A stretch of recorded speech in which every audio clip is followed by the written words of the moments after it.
revolutionary new technology called brain fingerprinting that's caught the interest of both the CIA and the FBI.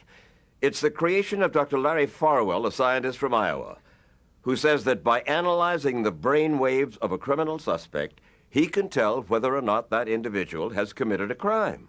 Brain fingerprinting, what is it, Dr. Farwell? Brain fingerprinting is a scientific technique for determining whether certain information is stored in the brain or not by measuring brain waves. Farwell says that when the human brain recognizes important information, it triggers a specific electrical signal called a murmur that can be measured and analyzed. The suspect sits in front of a computer wearing a headband equipped with special sensors.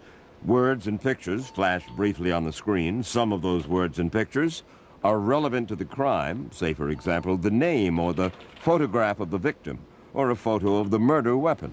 If he committed the crime, then his brain says, aha. Dr. Farwell's research has been funded by the CIA, which has given him more than $1 million. And the FBI is also interested in brain fingerprinting. Brain fingerprinting has been applied in a number of actual criminal cases. The first one was the J.B. Grinder case. He was the prime suspect in a murder for 15 years. They never had quite enough evidence to convict him. I conducted a brain fingerprinting test on J.B. Grinder. I found that he clearly had the details of the murder of Julie Helton 15 years ago stored in his brain. At that point in the state of Missouri, he was faced with an almost certain conviction and an almost certain death penalty. So he pled guilty in exchange for life in prison. Republican Senator Charles Grassley of Iowa has asked the General Accounting Office to study Farwell's technology to see if it should be federally funded. We're interested in making sure that the innocent go free and that the guilty are punished, and any technological instrument that can help us make a determination of guilt or innocence, we ought to know about it. You know, I was enrolled in college when I was arrested in September, you know, and to have all of that taken, excuse me for a minute, you know, just to have all of that taken away from me.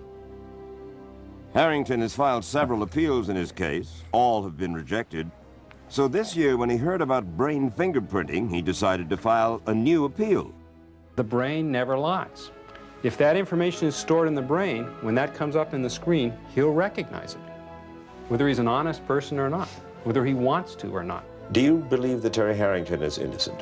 What we've proven scientifically is that the record in Harrington's brain does not match the crime, does match the alibi.